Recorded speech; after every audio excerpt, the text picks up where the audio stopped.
আসসালামু আলাইকুম সম্মানিত দর্শক ভাইরা, সবাই কেমন আছেন? আশা করি সবাই ভালো আছেন। বরাবরের মতো আমি জহিরুল ইসলাম আজকের একটি নতুন ভিডিওতে সবাইকে স্বাগত জানাই। সম্মানিত দর্শক ভাইরা, আজকে কথা বলবো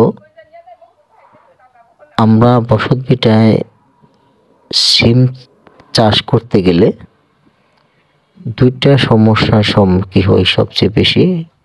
একটা হলো জাপ পোকা এবং মেন্দা পোকা বলে থাকি, যার কারণে সিম গাছের ফুল এবং ফল শুকিয়ে ঝরে পড়ে।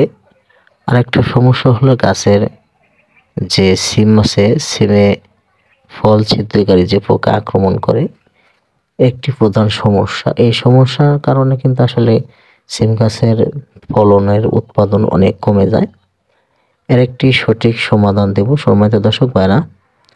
আসলে এখন শীতকাল, এই শীতকালে সাধারণত বসত ভিটায় মা বোনেরা শীতকালীন সবজি চাষ করে থাকে, তার মধ্যে সিম চাষ একটি অন্যতম। ছোট ছোট মাচা তৈরি করে সিম চাষ করে থাকে।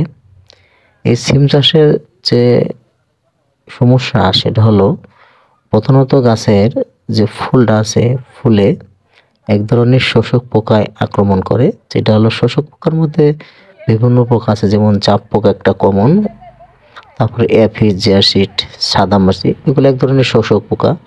এগুলা সিমের ফুল রসটা চুষে খেয়ে ফেলে, ফলে গাছের যে ফুলটা আছে ফুলটা ঝরে পড়ে যায়, যার কারণে গাছের যে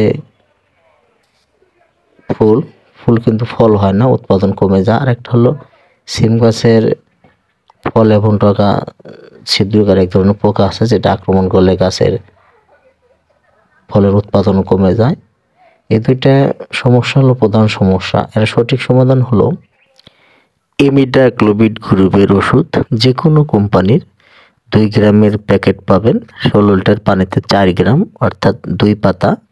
এর সাথে যে কীটনাশক ব্যবহার করবেন ফল ছিদ্রকারী পোকার জন্য, ইমামেকটিন বেনজয়েট গ্রুপের যে কোনো কোম্পানির 10 গ্রাম, এবং এর সাথে আপনার যে কোনো একটি ছত্রাকনাশক ম্যানকোজেব অথবা মেটালেক্স অথবা কার্বনডাজিম গ্রুপের ওষুধ প্রতি লিটার পানিতে 3 গ্রাম করে, এই ছত্রাকনাশক এবং কীটনাশক একসাথে মিশিয়ে আপনি স্প্রে করে দিলে আপনার যে সমস্যা সমাধান হয়ে যাবে, প্লাস গাছের ফুল বেশি আসবে এবং সিমও বেশি আসবে।